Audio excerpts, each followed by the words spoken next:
ये वीडियो आप सबके लिए काफ़ी इम्पोर्टेंट होने वाली है क्योंकि दोस्तों क्या होता है कि जब हम छत की ढलाई कर लेते हैं तो ढलाई के अगले दिन जब आप छत पे जाते हैं वहाँ पे तो आपको सबसे पहले आपको करना क्या है वो चीज़ आपको जान लेना बहुत ज़रूरी है।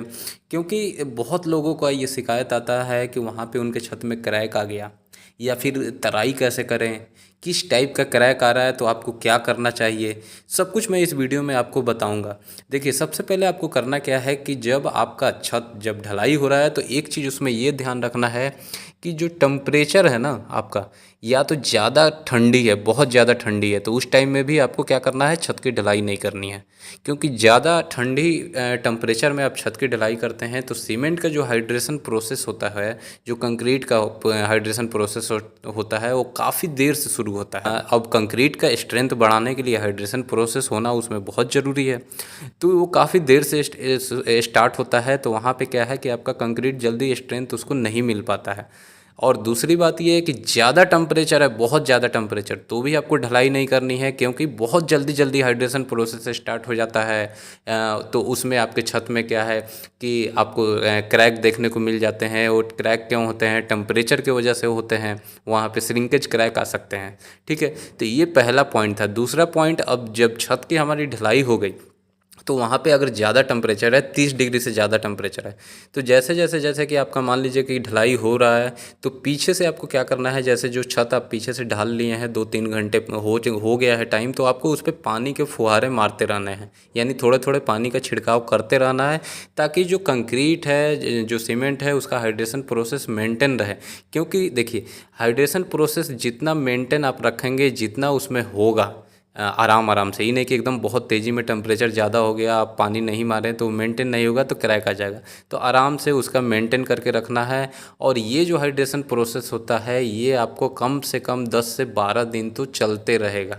तो जितना दिन ये चलेगा, 12 दिन 15 दिन, तब जाके आपका कंक्रीट का जो स्ट्रेंथ है, वो बॉन्डिंग जो है कंक्रीट आपस में जो एक पत्थर बन जाता है, तब जाके वो पूरी मजबूती आपको वहाँ पे मिलेगी। तो इसलिए पानी क्यूरिंग बहुत ज़रूरी है। तो सबसे पहले आपको काम क्या करना है कि आपको पानी पीछे से छिड़काव करते रहना है। अब जब दूसरे दिन आप आते हैं तो दूसरे दिन आपको क्या देखना है कि छत में किसी तरीके का क्रैक तो नहीं आया है।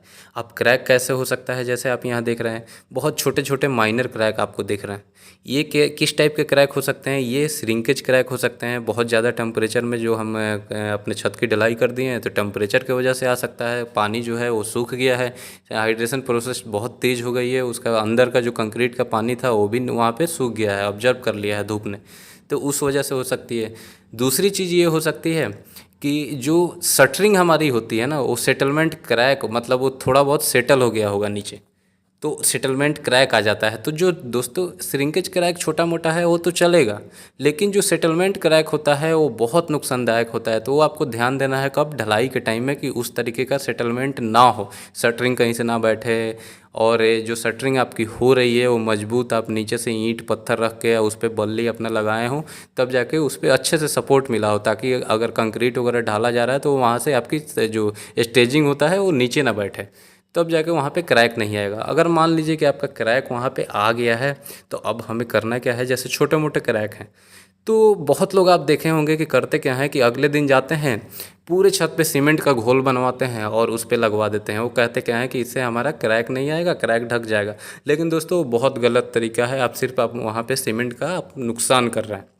आपको करना क्या है कि जो छोटे मोटे क्रैक हैं दोस्तों, वो छोटे मोटे क्रैक में आप क्या करें कि बहुत ही अच्छा से आप घोल बनाएं सीमेंट का, और सिर्फ जहाँ जहाँ क्रैक है उसके साइड साइड से थोड़ा सा और उसको बड़ा कर ले, थोड़ा सा बड़ा, और सफाई करके, और उसमें आपको सीमेंट का घोल डाल देना है, सिर्फ अंदर तक वो चला जाए। ठीक, और थोड़ा सा जो बड़ा गैप है उसमें आपको क्या करना है कि जो फीलर होता है, क्रैक फीलर हो गया, जैसे मैं यहाँ पे आपको दिखा रहा हूँ, सीका का, फॉसरोक का, डॉक्टर फिक्सिट का आता है, वो उसमें आपको जो ये गन मिलता है उससे आपको अंदर तक भरना है, तब जाके वो अंदर तक भर जाए। तो ये चीज़ आपको ध्यान रखना है। दूसरी बात कि ये सब तो आप कर लेंगे, और वहाँ पे आपको पीछे से जब अगले दिन आप जाएंगे तो क्रैक एक साइड से भरते रहेंगे, दूसरे साइड से आपको पानी वहाँ पे मारते रहना है। और ऐसा नहीं है कि सिर्फ वहाँ पाइप से आप पानी मारें और फिर उसको छोड़ दिए।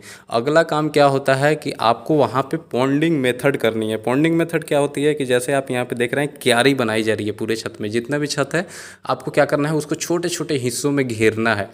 अब यहाँ पे क्या करना है कि जैसे कि आप 1 बोरी सीमेंट ले रहे हैं तो उसमें 10 बोरी आपको बालू मिलानी है और उसका आपको मसाला बनाना है, मसाला तैयार करना है, मोर्टार तैयार करनी है और उससे आपको छोटे छोटे हिस्सों में कम से कम 1.5 से 2 इंच ऊंचाई की आपको क्यारी बनानी है। क्यारी बनाने का मतलब है कि छत को आपको अलग अलग छोटे छोटे हिस्सों में उसको पार्ट बाय पार्ट डिवाइड कर देना है, ताकि जो पानी है वो अलग अलग हिस्सों में जमा किया जा सके। ठीक है। तो ये जो पानी है आपको कम से कम आपके छत पे जो है 25 से 30 mm तक हमेशा मेंटेन रखना है, जमा करके रखना है। और ज़्यादा गर्मी का टाइम है तो आपको बीच बीच में आके भी देखना है कि पानी ज़्यादा गर्म तो नहीं हो गया है। ज़्यादा गर्म हो गया है तो फिर आपको तुरंत ताज़ा पानी है उस पर छिड़काव करना है कि पानी का टेम्परेचर ठंडा किया जा सके। ठीक है। तो पानी आपको ये मेंटेन करके रखना है। और कितना दिन तक रखना है, कम से कम आपको वहाँ पे 10 से 12 दिन तो रखना ही है।